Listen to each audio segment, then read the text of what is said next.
Today's episode of the Sunday Night Talk is brought to you by my laptop. It's a Toshiba. It's really old. And the mouse pad doesn't work anymore. But it's hanging in there.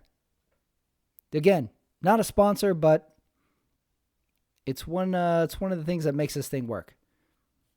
Hey, today's episode, me and Omar dive into week 13 in the NFL. Wow, 13 weeks in. We had some games that really intrigued us. I equated a lot of analogies to this week. I'm going to tell you right now. I might have gone overboard when it comes to this game was like, this player reminds me of, that commercial is a lot of that. But hey, that's what we do here. Omar, as usual, shot out of a cannon. He has thoughts. We have predictions. We have awards. We have questions. Hey, we run down a your game, my game for the ages. I went through a lot of emotions during my game. And hey, don't forget, if you're new to my YouTube channel, hey, maybe you're not even new. Maybe you already know this. Running It Back comes out this week. I have a talk with someone new every week. This week, I dive into the discography, the life of the musician Frank Zappa. And Jackson Banks, my friend, joins me. He guides me through it. Definitely check that out. I had a lot of fun researching that. Comes out late this week. Running It Back. You'll see. I'll let you know. But right now, it's Sunday night. We got to have a talk. The NFL, me and Omar, right now.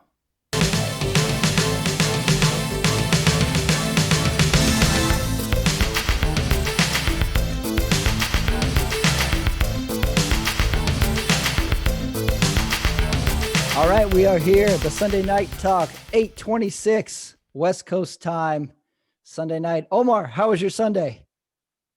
It was good. It was good. First time in a long time, I listened to the morning games all over the radio. Did you really? Old I school? tried. Well, I had to do some yard work because my wife, I guess she knows the 49ers schedule. She said, "Hey, your team plays tomorrow, so none of this BS that you can't do yard work today."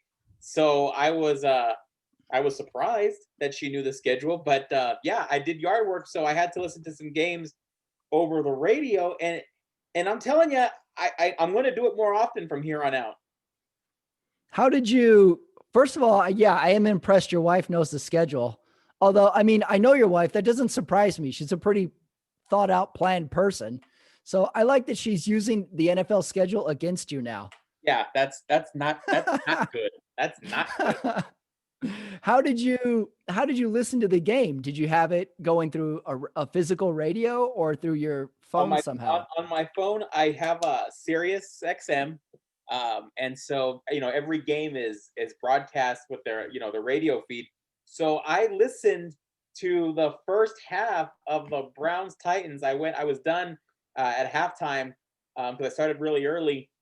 So I saw the second half, but it was real fun to listen to listen to games, and I really enjoyed it. So it's something I recommend. A true theater of the mind radio.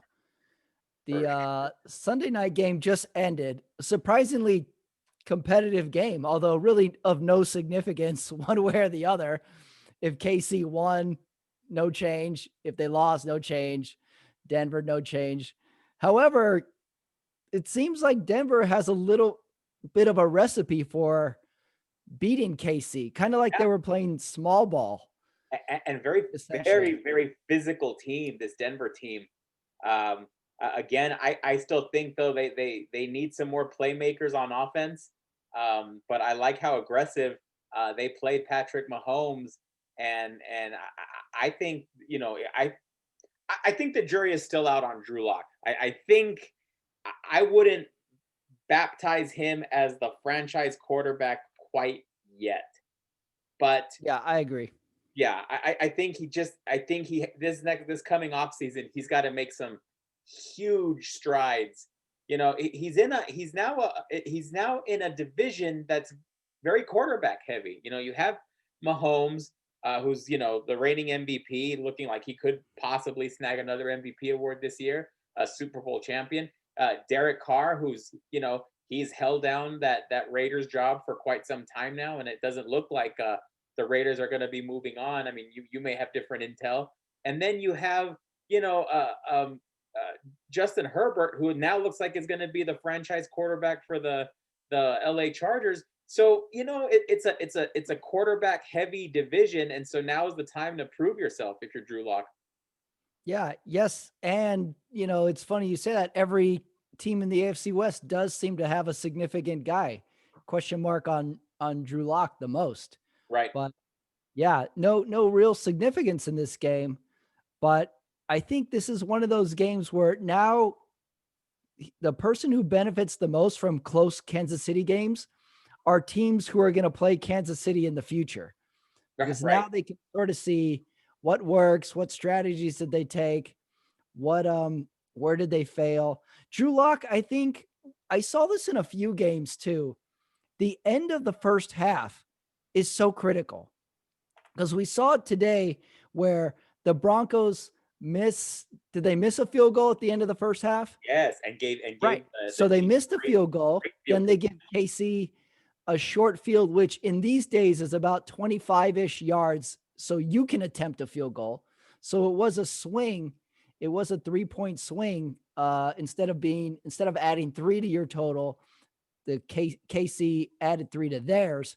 Right. I saw that. Yeah. The Vegas game was the same way at the end of the first half. But you know what I liked about this game? I don't know if it's the no fans in the stands this year, or they would have had this anyway. I like how we can hear all the quarterback at the line calls now. Either they're miking it up better or we can hear it better. But yeah, I heard a few good ones, a few new ones from Mahomes this time who can sort of get a feel of what's going on. We would hear like Omaha, we would hear like Red 18, but now we can hear the audible slang terms and stuff like that. That's fun. I like that. Yeah, I do too. I like when you can hear like someone they yell out like 55 is the mic, 55 is the mic. That's kind of funny. Yeah, I do like that too. I like knowing who the mic is. I have no idea what that means, but I like knowing who the mic is, and then I like hearing their audible. And then Mahomes had it where he audibled and then he went back, and I think he called it. I forget what his call was to go back to the original play, but it was like wind it back or run it back. It was something like that. I thought that was cool. Yeah. Tony Romo on a podcast last week was giving the ins and outs of audibles. And he was saying, usually anytime they call out something that starts with an R, it's to the right side. And if it's something with an L, it's to the left side. And then someone said, well, wouldn't the defense figure that out? He's like, yeah, but then you don't know if they flipped it or that call will change. So it's pretty cool to hear the inside baseball track. For sure. On that sort of stuff. KC wins, not a big deal. Denver gave them a bigger game than we thought, but KC keeps rolling. Are they 10-1 or 11-1? 10-1. They're 11-1 now. 11-1. 11-1.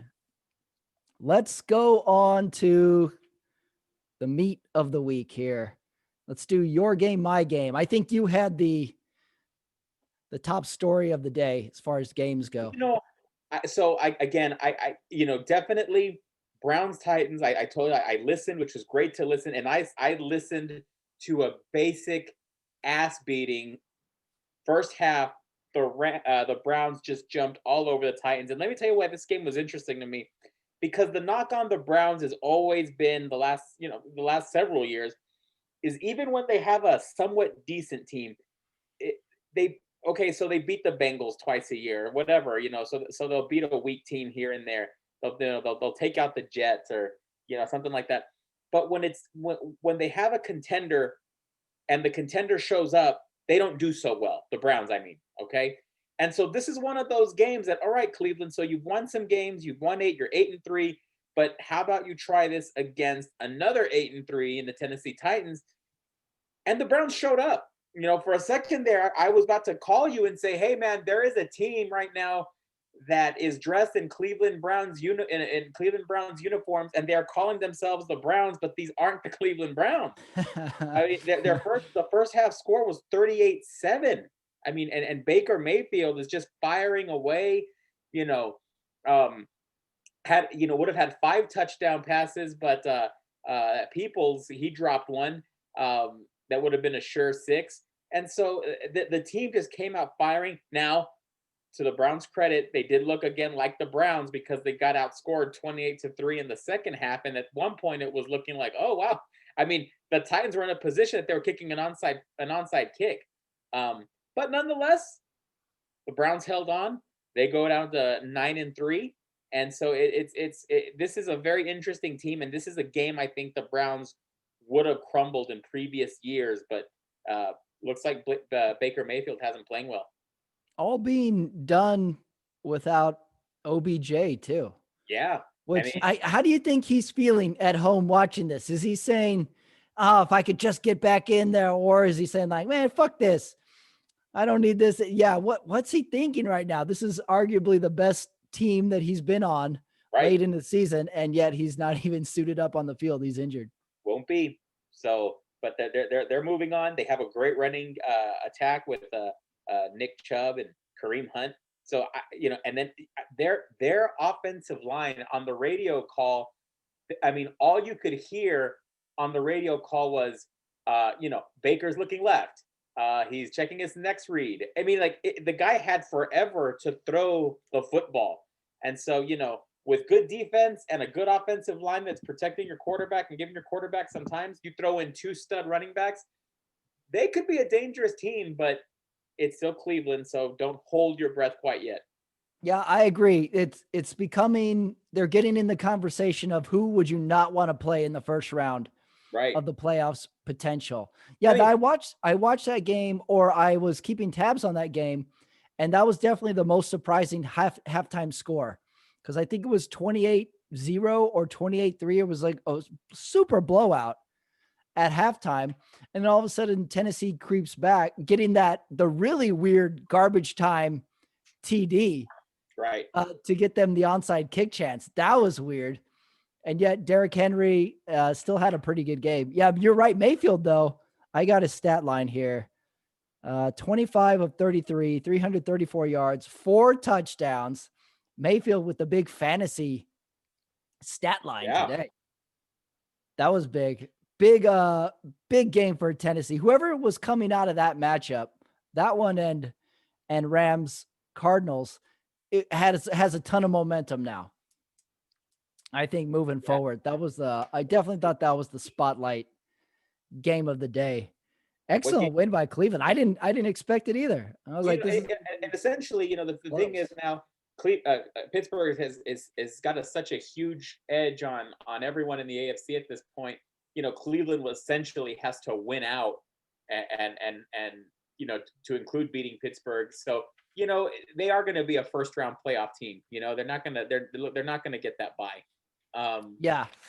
Couple of things I didn't know, where I forgot about this season, is only one team gets a bye this year, right? In the playoffs. Right. So it's not the 2 leaders get the bye, and then 1 extra wild card team. Am I right? Right. That's it. Got it. Yeah. So it's going to be a fun sort of playoff scheme / schedule to it. It's going to have some fun. If you were to equate it to the NCAA tournament, some good 8 seed, 9 seed battles. For sure. What game did you get? No. Okay. I broke my own rule. I watched my favorite team, the now Las Vegas Raiders, against the New York Jets. I usually hate to watch my own team because it's too frustrating. I yell at everything. I curse out the fullback, but I was like, this is the Jets. This is the game to watch. This is the win. This is the get back on track game. Yet it takes the whole game for them to win. And I'm cursing out. I almost sent about text to 8 different people saying Carr has to go. Carr's got to go. Carr's done. Carr is done. Done. First thing I noticed of this game, it's in New York, so it's cold, and Gruden is wearing this huge winter jacket. And he's got, the coach has got to have the radio belt. Right. And he's got the belt tied on the outside of the jacket. So he's got this huge crease in the jacket. Really funny look. I've made fun of Gruden's look all year. And this added to it. Extra special, tie the belt around your winter jacket look to it. So second thing of all, another one, I made fun of Darren Waller earlier in the year and as sort of a super strong guy who isn't tough. And he has the game of the season. What a game for a tight end. 200 yards receiving for a tight end. I was watching the game, and he's the only guy making plays in this game. And I'm thinking, just throw it to Waller. Just every play, just go to Waller. Kind of like where an NFL, NBA center is on the block, and you're like, just get him a touch. Just get him a touch every time. He needs the ball. He needs the ball. Yeah. Carr throws it to who was the guy? I already forgot. The guy who caught the touchdown, but earlier in the game, the rookie Ruggs. That's right. Ruggs the third, I think it is. And he tips the ball and it's intercepted. And I'm like, fuck Ruggs. Don't ever throw it to him again. Just Waller the whole time. I'm getting mad at all the receivers. And Waller has 13 receptions, 200 yards, 2 TDs. He's just a beast out there. Just a beast. But what a way to win the game though. Great, just a great, just Ruggs. It's one of those old, playground, old play yard plays. Just go deep and I'll find you. It was really, and then again, like with the first half, Carr has a horrible end to the first half. They're in field goal range. He takes a sack. Right. Timeout. Okay, now we're out of field goal range. Now we got to play for a first down or get out of bounds. Takes another sack. Half ends. No points, no attempt. It's just done. And I think they even had a timeout, and they could have called the timeout with a second left and thrown a bomb. And I think they just gave up. They're like, nah, take it to the locker room. So I'm like, what? Sometimes I don't understand what Carr is doing. And I think we love Carr for some reason. I don't know why we love Carr, because he doesn't have the greatest game. No. He missed a lot of throws. The play before the game-winning touchdown, he missed Aguilar on an open bomb, and he overthrows him. It was a fourth down that he throws the ball short. And somehow he redeems himself. Raiders are up big. Then the Jets rattle off 17 straight points on them. They take the lead, and Raiders somehow miraculously get the ball back with a few seconds left. And it was the classic, I'm yelling at the TV, the Raiders suck. The Raiders suck. Next play, yeah, Raiders. Woo! Never stop believing, baby. It was so classic. I was hating them, and then I was into loving them. Then I come up to the question at the end of it after I come down. Are the Raiders good or not? I feel like I ask this question every week. Are we good or not? We lose to Atlanta. We're the only loss to KC, the best team in the league. We beat Cleveland earlier in the year, who is peaking now. And yet I still don't know if this team is any good. Yeah, I don't know. I don't think anybody knows. It's very hard. I will say that. I like to think they're good, but there's no telling at this point. I don't think they're a legitimate threat in the playoffs come January. I don't see it. I don't think I'm not saying they're a mediocre team. They got some bright spots, but I'm not seeing them advancing very far. Yeah, they're still on the outside looking in for the wild card. And as far as putting together a full 4 quarters, they take a quarter and a half off every game. Penalties, poor offense. The Jets went down the defense's throats 2 drives in a row. Right. Into the end zone. And this is what they do that I like. I like when DBs do this. I like when they throw a screen or they throw an out and the offensive guy runs 12 yards and the DB hits them hard out of bounds and then starts talking trash.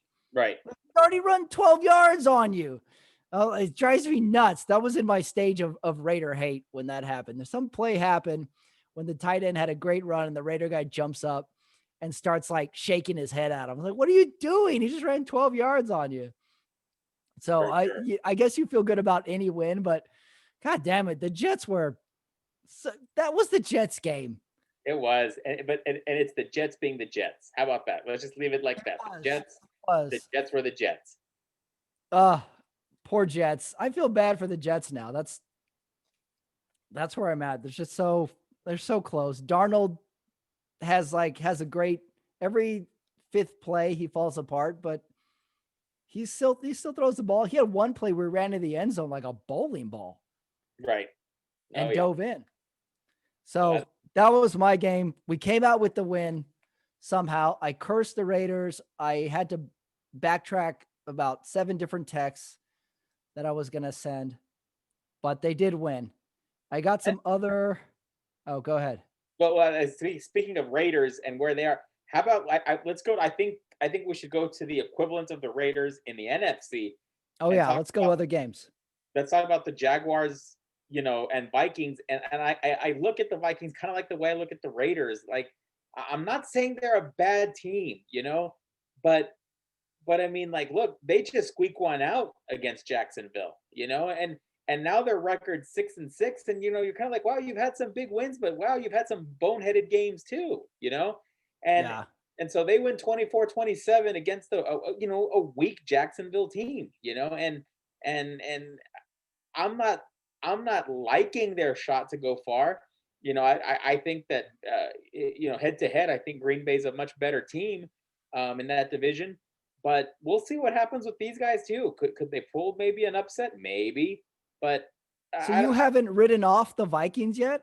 Not yet. Really? But we're I had them in my go wash the car game, where like that was that one and Detroit Chicago. I was like, that's the go to the grocery store game. There. So I don't know. But anyway, that was that game. I thought it was, it was a good game to watch. Came down to a overtime field goal, but again, I don't think the Vikings like seeing themselves in that position against a weak Jacksonville team. Yeah, I agree. I totally tuned it out. Just Minnesota always does this, where they force us to talk about them. Yeah, always. I don't see them doing anything, but yet they always have a game like this. How did you feel about the Miami Tua's back win? He's back, and I'm glad 19-7. I hope there's no more quarterback changes, and he was very efficient. I mean, 26 of 39 for 296 and a touchdown. I think that's what you need. And I'm okay with them. I know you got Fitzpatrick there, but this Dolphins team is playing tough. They're playing very tough, and I think now they're also creeping into that category of teams maybe you don't want to be playing. And they're on the Bills' heels. Oh, definitely. Definitely don't want to be. They strike me as the Tebow Broncos from 10 years ago. Maybe we're like, this team is beatable, but there's one play they're going to make, and that could decide the game. Absolutely. So again, good win. I mean, I know it's the Bengals, but still good win for the Dolphins. They're 8-4. They're moving on. So let's see how that goes. Another game. How about the Lions? They get rid of their coach earlier this week, and next thing you know, we're rightfully so writing them off. But I like it when these late season coaching changes happens, because hey, let's see what you guys got, and sure enough, 34-30, they big comeback, and they beat the Bears in Chicago, and both teams are now 5-7. Again, obviously Trubisky, did the offense put up some points? Yes. I think this was more of the defense letting the Bears down. And Matt Stafford was just your typical Matt Stafford, 27 of 42, 402 yards and 3 touchdowns. So I think this is a good opportunity for the Lions to let's see where we got to rebuild. Let's see what we're going to keep moving forward, and let's start looking into what we're going to get rid of. So the Lions changed the coach. The Jets do not. They get the win against Chicago. Right. Somehow the Bears are not mathematically eliminated from the wild card yet. Who knows, man? That's great mysteries, but they're both teams that obviously are not going to be playing postseason football, but we'll see what happens. We were doing a little rundown of Bears QBs, kind of like doing a ghosts of girlfriends past. Yeah. And I think did we say Kyle Orton? We said yeah. Was Kyle Orton a Bear? He was. Yeah, he was. Forgot about Kyle Orton. Yeah. I mean, Kyle, he had a little stint. That team suffered through a Kyle Orton, Rex Grossman quarterback controversy. And if those are your two options, that can't be good. Kyle Orton, if you were to say who did the most with the least, Kyle Orton's got to be in the conversation. He played for multiple teams, multiple contracts. Right. And that guy wasn't any good, but he made it work. If you were to say that guy was like, man, what would that guy be like if you were to equate him to something else? That guy would be kind of like the Michael Pena of quarterbacks. Right. Never the star, never the lead, never a lot of lines, but he's going to milk the scene for all it's worth and then get the hell out of there. For sure. But that was one of those games. Bears, Lions. Definitely not the old black and blue division it once was with those two teams there.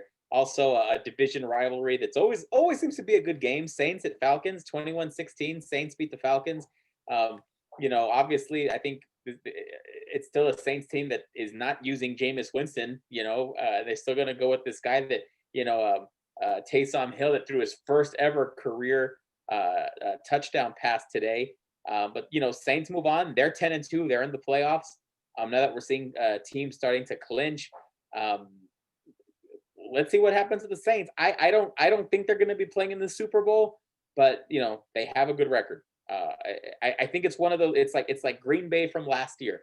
That they were that big monster 13-3 season, but in the playoffs they get drummed by the 49ers. I think I kind of look at the Saints like the same. I'm not overly impressed with the New Orleans Saints. I'm just not. Oh, really? Yeah, but they're there, and they're consistently there. So good for them. Big win.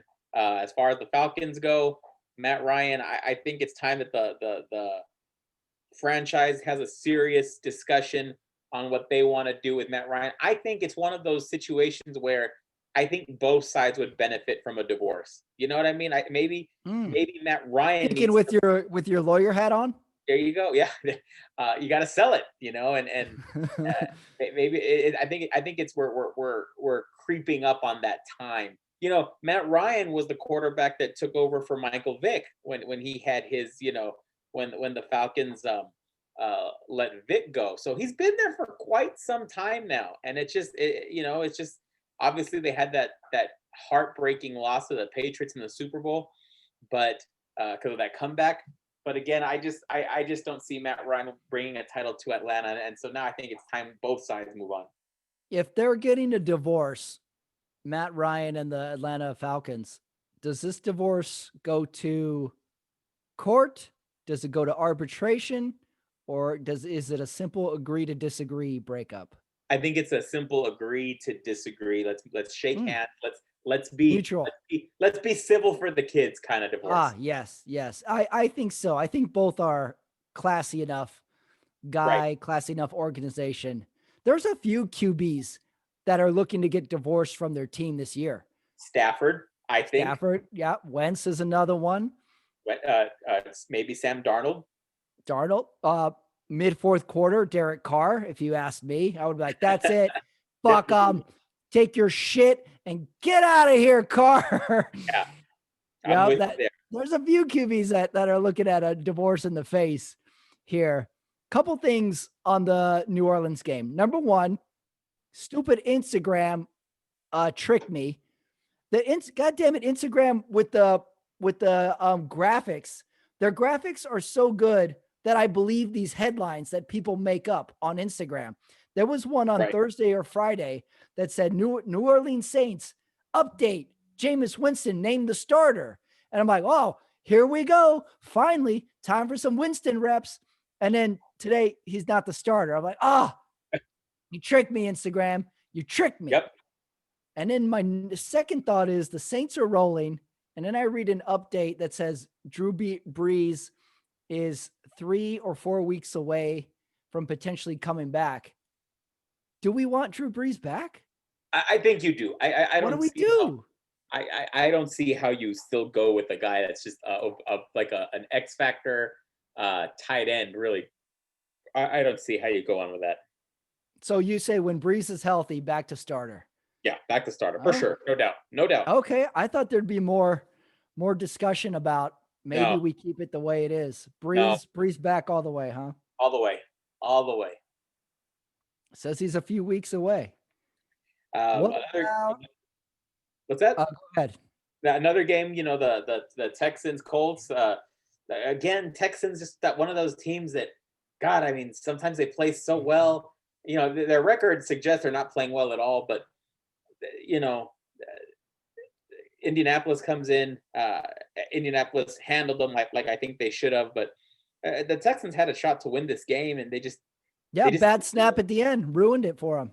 ruins it for them. So, I think if you give Deshaun Watson some weapons, he could he I mean, we've seen him dangerous. We've seen how dangerous he can be when he has DeAndre Hopkins, on his team. But I I think that they need to give him some weapons desperately. You're still on board with Watson being the guy at Houston. Yeah. Oh yeah, for sure. No Yeah. talk of parting ways. No, he's a talent. You don't. It was stupid to let DeAndre go, That's especially true. you let him go, and then you get rid of the coach that let him go within like 2 weeks. So that was real stupid. That's true. If you're planning on letting the coach go at that point, you take away the decision making powers uh, and GM powers that Bill O'Brien had. So not a smart franchise move by the Houston Texans. Yeah, Indianapolis stays in the wild card spot with this win. Right. I thought there was a chance there that they could open the door, but and give it to Indianapolis. Got the win on a day they needed it. For So sure. Indianapolis looking feisty. Yeah. I had a game that I thought was the winner moves on, the loser leaves town. That was the Rams versus Cardinals. Look what's I was going like, on. whoever wins, whoever loses is in a bad spot. Well, since that Hail Mary that Hail Murray from 3 weeks ago, 4 weeks ago, they haven't won since then. So Right, they're on a slide. they've dropped three straight. Everybody was talking about, wow, look at this. So were we. But now they're 6-6, and they may not get in. This loss kind of opens the doors for like those teams like Minnesota that are trying to also creep it in there. Obviously I'm going to go 49ers, although it's a long shot for them too. But yeah, Arizona's not looking that great, and all of a sudden now the Rams, now they're first in the division with, we're going to get to that next game, which I'm sure we got a lot to talk about with the Seahawks. But now the Rams are in the driver's seat in that division. Let's see what happens. Yeah, you're right. Since the Cardinals beat Seattle that Sunday night, Right. and since the Hail Murray, which I was hoping for a better nickname, the Hail Murray seemed kind of lazy. You thought so? Then, I was like, well, it's kind of obvious. So then I was hoping like, well, if they had thrown it to Larry Fitzgerald, it could have been the Hail Larry, but it was Murray. I was like, that's kind of an obvious name. I wanted a better nickname, but Okay. those are really their only two wins. Kind of like, when like a dude dates two hot chicks in a row, and you're like, dude, that dude's got something going for him. But then that's it. You never hear from him again. But then you give him street cred for the next like 10 years. Yeah. Because and of maybe that. Maybe that's what's happened. Right. Yeah. So I think they've got like the hot chicks stink on them. We're like, no, they're good. They're good. Their resume proves it. They got 2 big wins. That's all I need to hear. So exactly. So, we'll see what happens. The Rams are moving on. Good for them. They were so inconsistent, the Cardinals. The fumble, Murray had a horrible fumble. Their Rams have a great D though, but they're putting pressure on them nonstop. And then I even texted you, count down till Goff makes the big mistake in the game. Right. And yet Murray makes the mistake. Goff was great. And what's so great about that division? That's how this really is the best division in football.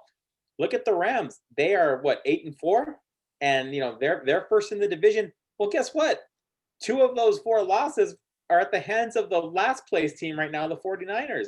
So I mean, that's a division that has a lot more parity than anyone else out there. And but good for the Rams. They're going. And then let's go to the other team there. What happened to the Seahawks today? You can't. Yeah, you called it parody. What You the hell was that? Was a baseball score at halftime. It was like 5-0 or 5-3. You can't lose to the Giants.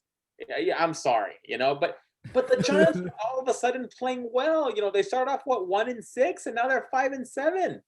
The NFC East division leader, Giants, in the driver's seat all of a sudden. And that really is a driver's seat game. Because now if Pittsburgh wins tomorrow against the Redskins, which I think we're both in agreement that's what's going to happen tomorrow, all of a sudden you're 5-7.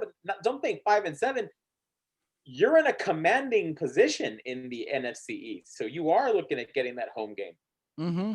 Yeah, that was big for the Giants, and that was the classic Seattle late season kind of collapse or lazy. I didn't understand that game at all. A bad December game, because there's always that bad December Seattle game. You know what I mean? Didn't understand. New York's coming across the country, and yet they're playing head to head with Russell Wilson, who, by the way, we were talking about MVP 3 weeks earlier. And that hasn't done anything in the last 3-4 weeks. We got to stop calling Russell Wilson MVP in the middle of the season, because I've probably done it 5 or 6 times now.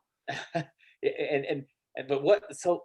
was a crazy game. And then in the fourth quarter, you're getting the feeling like, hey, it's okay. They're still in striking distance. It's Russell Wilson. This is the Giants. This is Colt McCoy, That's and true. they just held them. That defensive line was really putting some pressure on Russell Wilson. They were getting to him. So big win for the Giants. And now this Giants team looks like they got a coach that the players are really playing hard for, Joe Judd. And let's see what happens with this guy. I really like him, and I think the Giants are going places.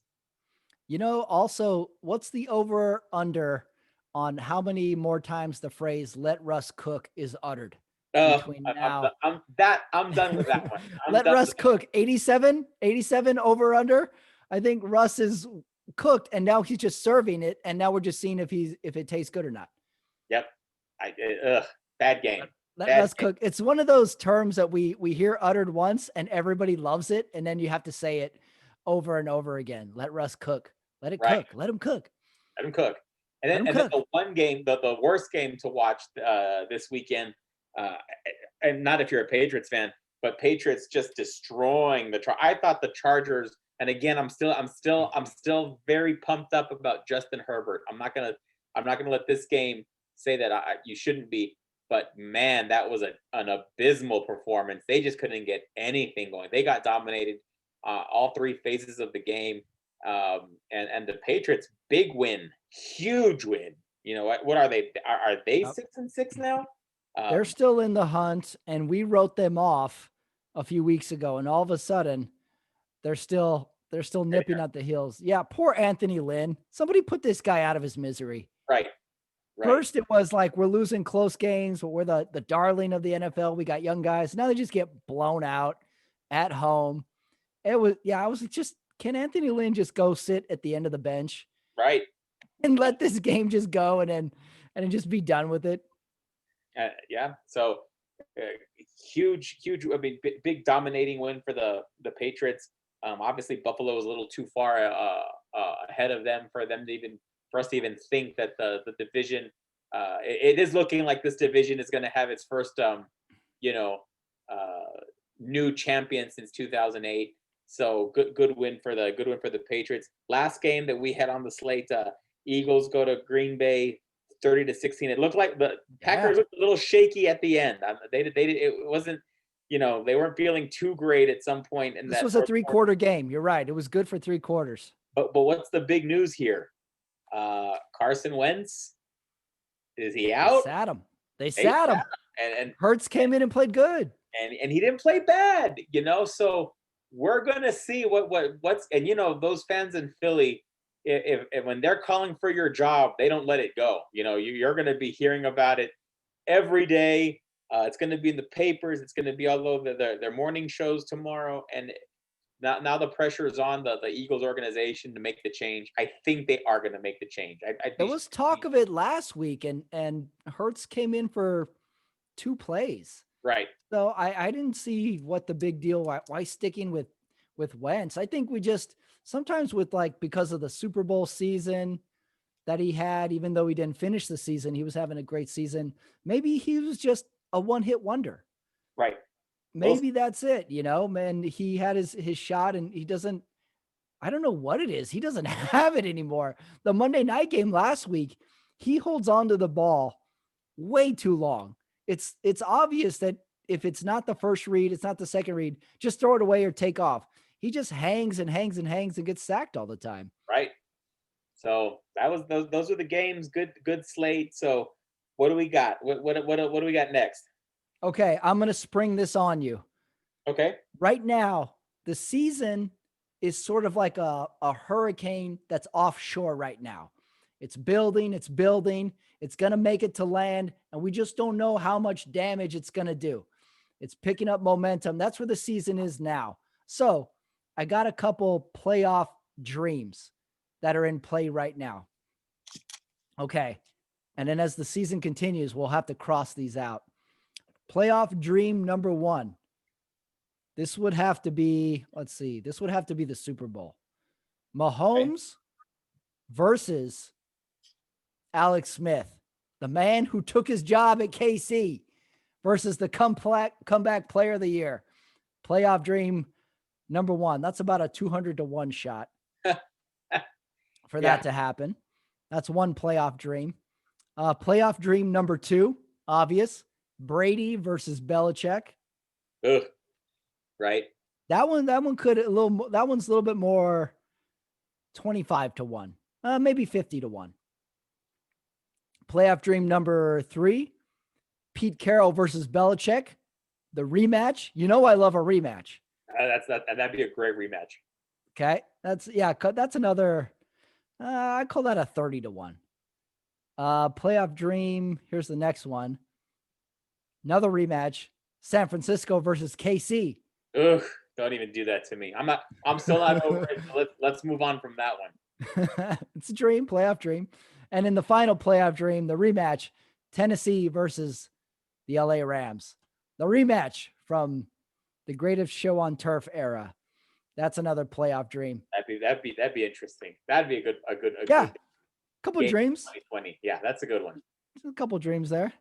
All right. I have this week 4 questions, 4 pending questions for week 13. Question number 1, most impressive win, Cleveland, Miami, or the New York Giants? I mean, you got to go with the Giants. I mean, to go into Seattle and beat them 17-12, and you know they were also trailing at the half. The Giants were. So I think that was the most impressive win, and to take that lead in the NFC East, big impressive win. What do you got? Hard to argue with that. I'll say Cleveland as a close second place. Yeah, absolutely. But Giants are rallying their season. We always see a team that just sort of rallies and puts a good cap to a season. Maybe the Giants will do that with a playoff spot and maybe a competitive playoff game. Maybe they can play spoiler. Mm-hmm. Question number 2. Okay. This is a Brady versus Rodgers question. Post-career for both these guys, who's in the public eye more, do you think? You know, this is a hard one because I could see both of them just blowing it off. I don't see the Peyton Manning career that and not because they can't. I'm just saying I don't see them as the types of guys that want to. I don't see them announcing. I mean, maybe could they? You know, could Robert Kraft bring Brady down the road, give him some executive position? That I think that's possible, but I definitely don't see the announcing. They're not going to be Tony Romo in the box. Yeah, it seems to be there's 3 routes that a retired player takes. One is announcing, right? One is GM, and the other one is like a position coach on their way up to a head coach. I don't Right. see either of them getting into coaching. No, neither do I I, don't for sure. GM, I don't think they have that interest. I could be wrong. And announcing, it doesn't seem like they are very talkative. Right. Aikman would be the exception. I would have said this about Aikman, and I would have been wrong about that. Right. But I watched an interview with Rodgers before the games this morning, and they ask him, how's this year been different from you? And he gives this really, really introspective, holistic, I've been getting back to center. I gotta do what makes me happy. Just this real Zen-like sort of response. Right. And I'm thinking, when Rodgers retires, we may never see him again. That's He possible. may go Cat Stevens on us. He may. He may grow a beard. He may have the Letterman beard. He may have long hair, and we may never see him again. I could see him getting into, say, being a big investor in some sort of tech marijuana company Right. type of thing. Interesting thing. Both guys, Brady and Rodgers, are both NorCal guys. So Right. I could see them investing or staying in a business. Brady already has a business, just away from the limelight, though. But I'm wondering, like what Joe Montana did with the wineries, right? Didn't he do did he? Yeah, he got into the Napa wine scene, I think. So I could see that. I could see That's that. You know, nice. I like that. obviously both men aren't going to be needing money, especially Tom Brady, given that he's probably he's married to the richest model of all time. I think she actually made more money career wise than he has. So Right. not too bad. How much would you pay to go on a wine tasting tour led by Joe Montana? I'd give a kidney. Don't you think that would be the best? And it would be paramount that while he leads the tour, he's holding a football and constantly patting the football like he's Right. going to throw it. Yeah. Get on that, Joe Montana. I could see me like him wanting to talk about like for this batch we had to get these special grapes from. So I'd be like, tell me about the first time you saw Jerry Rice, Mr. Montana. Like, what were you thinking? That's what they should do. Whatever Montana, Brady, Rodgers, whatever you're into, just give a tour of it and then just sort of like regale us with your tales. That would be great. I'd love a wine tour from Joe Montana while he constantly is holding a football. That'd be great. He could do like the fake handoff, as he's going barrel to barrel. That'd be funny. For sure. Question number 3. All right. We're 13 weeks into the season. We've watched a lot of football. We've watched a lot of TV. Who has the best commercial? Subway Bill Belichick? Subway Deion Sanders? Progressive Baker Mayfield? Or that State Farm guy? I want to say a couple of routes you could go with this one. I was thinking.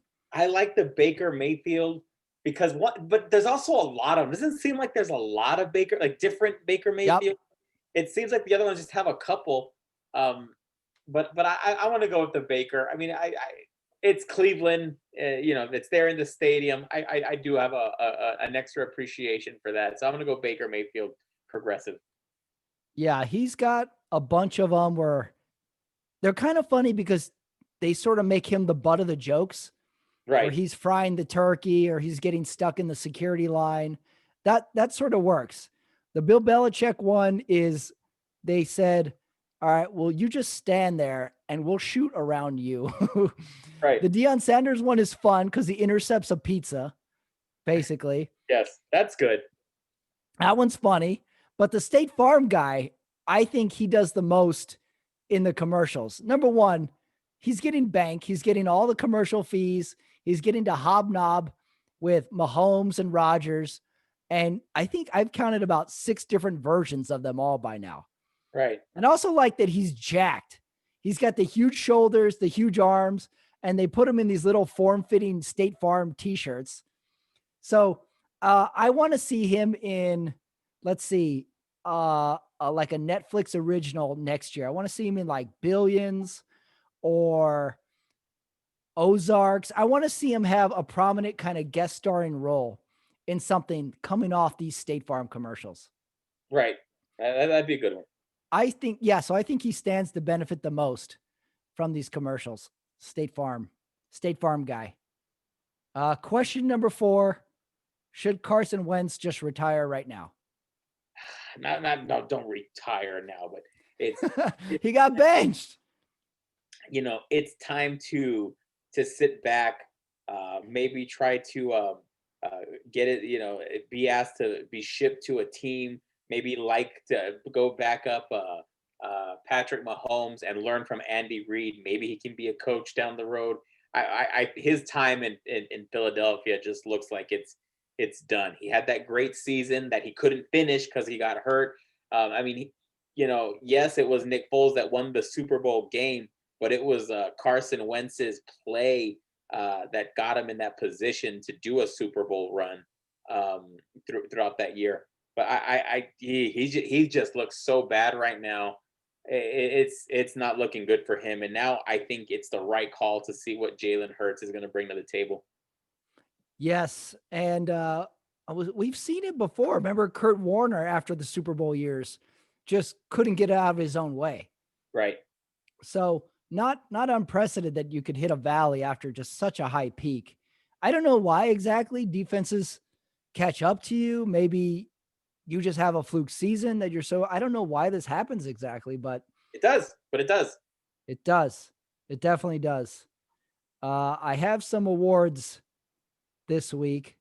I don't know if you noticed last week, we've been making fun of the CBS movie all week long, all year long.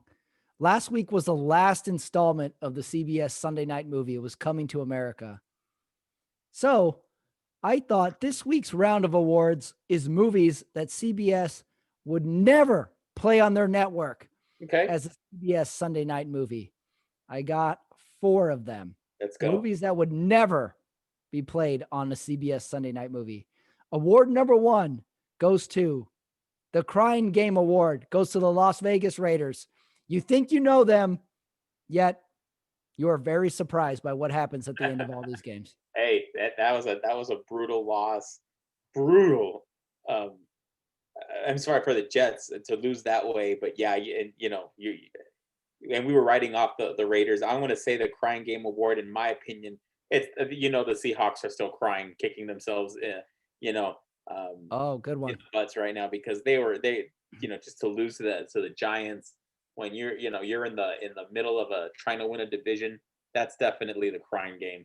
Yeah, it's kind of like when you're choosing the Crying Game Award, you got like which team going into the game is like, all right, okay, I think I know what the fuck. Yeah, that's how you decide the Crying Game Award. Right. Game. Award number 2.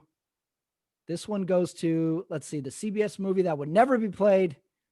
The Waterworld Award goes to Jacksonville, Minnesota, Detroit, Chicago game this week. 2 games, much like Waterworld, that nobody saw. It was a tremendous bomb. 4 weeks earlier might have been enticing. Yeah, I'm with you on that. I mean that Detroit Chicago also that wasn't good to watch, but I'm with you on that. Those are some pretty ugly games. Yeah, Waterworld.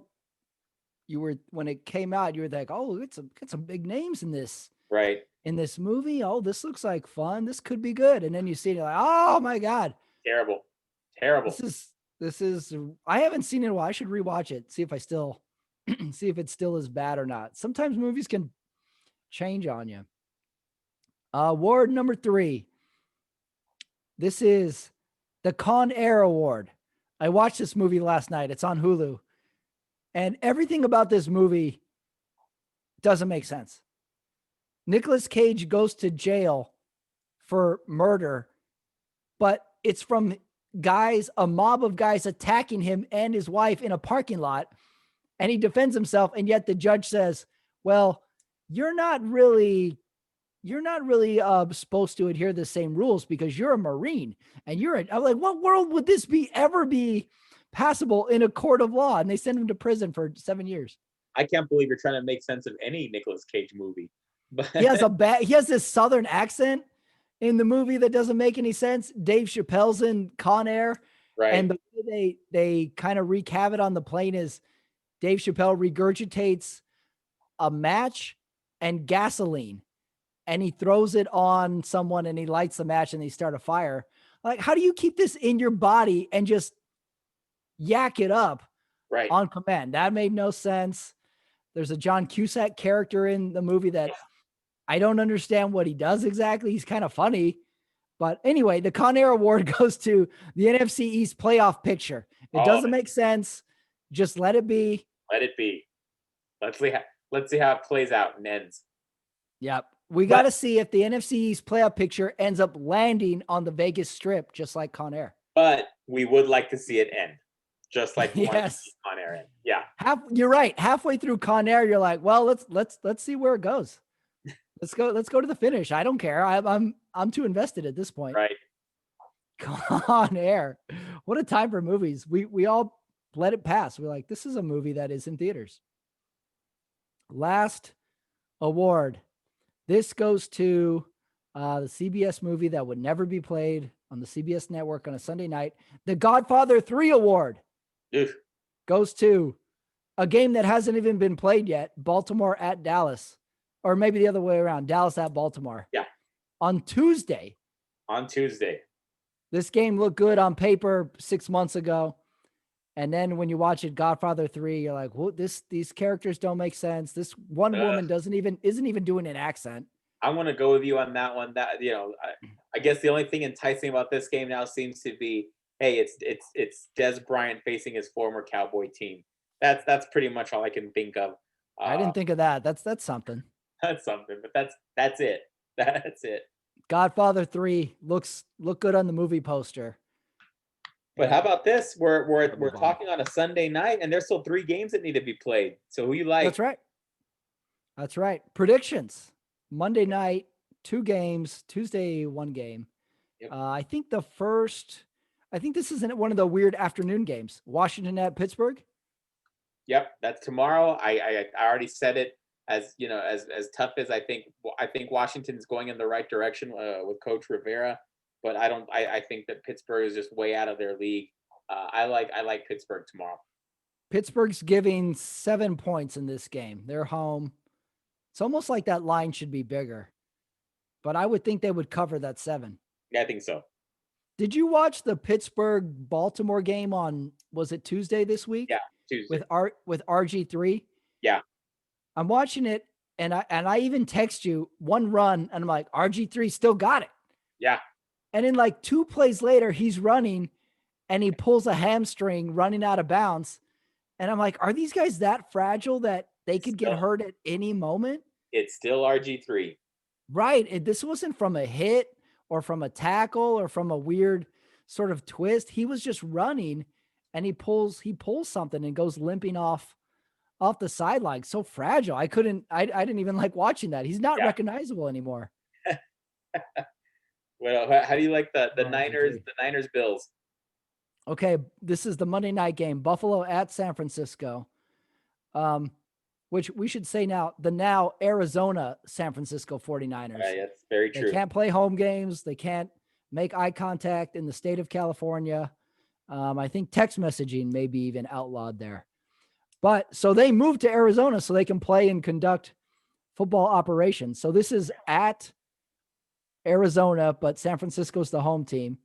They're giving 1 point to a Buffalo team. I want to pick San Francisco in this game. I think this is an underdog win. Yep.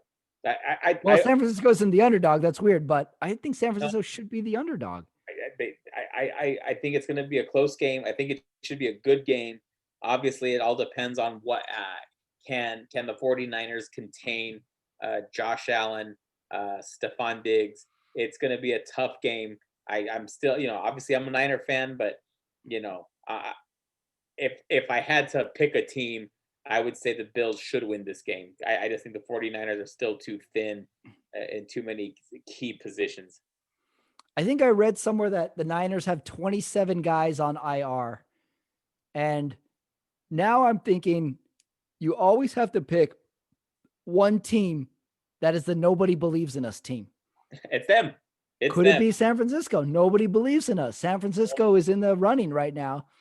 Like, how can we spoil things? Absolutely. Okay, I'm going to go underdog, or I'm going to go San Francisco. I'm going to pick the Arizona 49ers.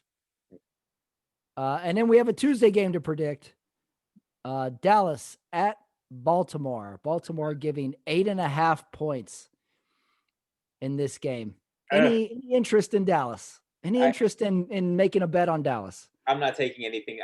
They can't stop a nosebleed at this point, and their season's over. No chance. I'll take the Ravens. Although Ravens aren't as impressive as they were last year.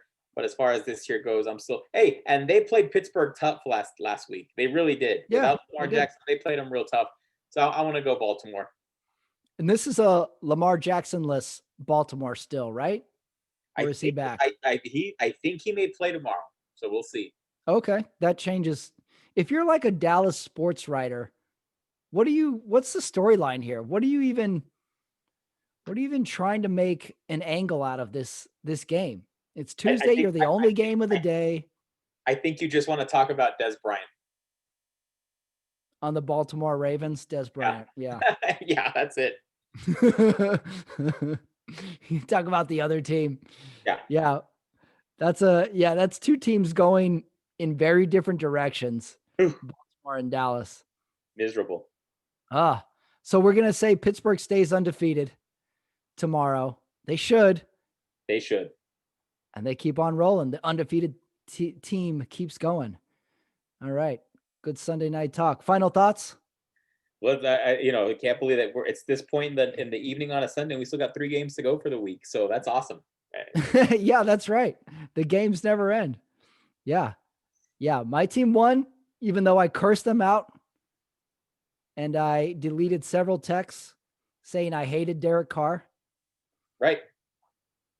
Your team plays tomorrow. They're on the outside looking in for the playoffs. My playoff dream of a San Francisco rematch is still in play. Let's do it. Yep. Sunday Night Talk. Omar Carmona. Thanks. Thank you. Okay, that is the show, everybody, for week 13. Thank you, Omar Carmona. Thank you, my old Toshiba laptop. Thank you to you who listened. And most importantly, thank you, Las Vegas Raiders, for not allowing me to throw a shoe through my window mid-third quarter. You pulled it off. That's what matters. Jeez, I still don't know what's going on with that team. Have a good week, everyone. Don't forget to check out my other shows on my YouTube channel. Holidays are coming up. Hang in there. Hang in there. That should be everybody's senior quote this year. Just hang in there. The Sunday Night Talk, week 13. Hope you enjoyed it. Talk to you soon.